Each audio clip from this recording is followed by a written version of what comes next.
ശ്രീ വില്ലുമംഗലം സ്വാമിയാർ രചിച്ച ശ്രീകൃഷ്ണ കർണാമൃതം സർഗം 2 ശ്ലോകം 61.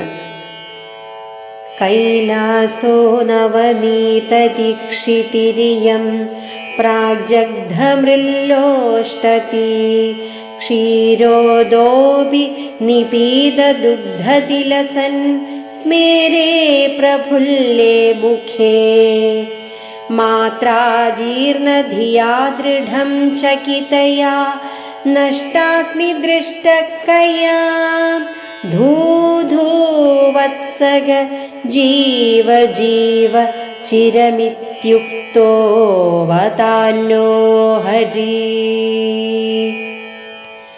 ഓം നമോ നാരായണായ. ഓം നമോ നാരായണായ. ഓം നമോ നാരായണായ.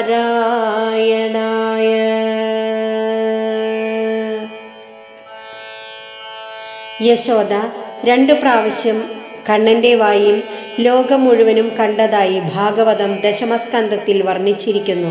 1. നന്നേ ചെറുപ്പത്തിൽ മുല കുടിച്ചു കിടക്കുന്നതിനിടയിൽ കോട്ടുവായിട്ടപ്പോൾ. പിന്നൊന്ന്, കൃഷ്ണൻ കളിക്കുന്നതിനിടയിൽ മണ്ണു തിന്നു എന്ന് ഗോപബാലന്മാർ വന്നു പറഞ്ഞതു കേട്ട് അത് പരിശോധിക്കാൻ വായിൽ നോക്കിയപ്പോൾ. 3ാമതും ഒരിക്കൽ കൃഷ്ണന്റെ വായിൽ യശോദ ലോകം മുഴുവൻ കാണുകയുണ്ടായെന്നു കർണാമൃത കവി പറയുന്നു. ചിരിച്ചു വായ തുറന്നു നിൽക്കുന്ന ഉണ്ണിക്കണ്ണന്റെ കുഞ്ഞുവായിൽ ഒരു ദിവസം യശോദ ലോകം മുഴുവൻ ചെറുതായി കണ്ടു.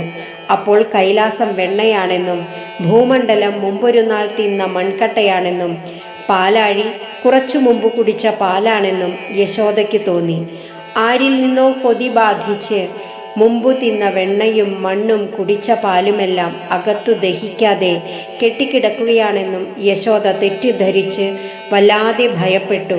എന്തു ചെയ്യേണ്ടു എന്നറിയാതെ പരിഭ്രമിച്ച് എന്തോ മന്ത്രം ജപിച്ച് കൃഷ്ണന്റെ നെറുകയിൽ ധൂ ധൂ എന്ന് ഊതുകയും തൻ്റെ മകന് ദീർഘായുസ്സുണ്ടാവേണമേ എന്ന് പ്രാർത്ഥിക്കുകയും ചെയ്തു.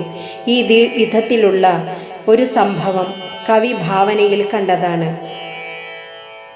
കുട്ടികൾ എന്തെങ്കിലും തിന്നുന്നത് ഭക്ഷണക്കൊതിയുള്ള ആരെങ്കിലും കണ്ടാൽ കുട്ടികൾക്ക് വയറ്റിൽ ദഹനക്കേടും മറ്റുമുണ്ടാകും. അതിന് കൊതിയാപ്പെടുക എന്നാണ് പറഞ്ഞു വന്നിരുന്നത്. അതിനുള്ള പ്രതിവിധി എന്ന നിലയിൽ ചില മന്ത്രം ജപിച്ച് ഊതിമാറ്റുന്ന ചില സ്ത്രീകളും ഉണ്ടായിരുന്നു. ഉൾനാടുകളിൽ നടപ്പുണ്ടായിരുന്ന രോഗവും ചികിത്സയുമാണ് ഇത്. ധൂധു എന്ന് പറഞ്ഞത് ഇതിൻ്റെ അനുകരണമാണ്. ചിരിക്കുന്ന തുറന്ന വായിൽ തെളിഞ്ഞു കാണുന്ന കൈലാസപർവ്വതം പുതുവെണ്ണയായി തോന്നുന്നു. ഈ ഭൂമണ്ഡലം മുൻപ് കഴിച്ച മൺകട്ടയായി തോന്നുന്നു. പാലാഴിയും മുമ്പ് കുടിച്ച പാലായി തോന്നുന്നു.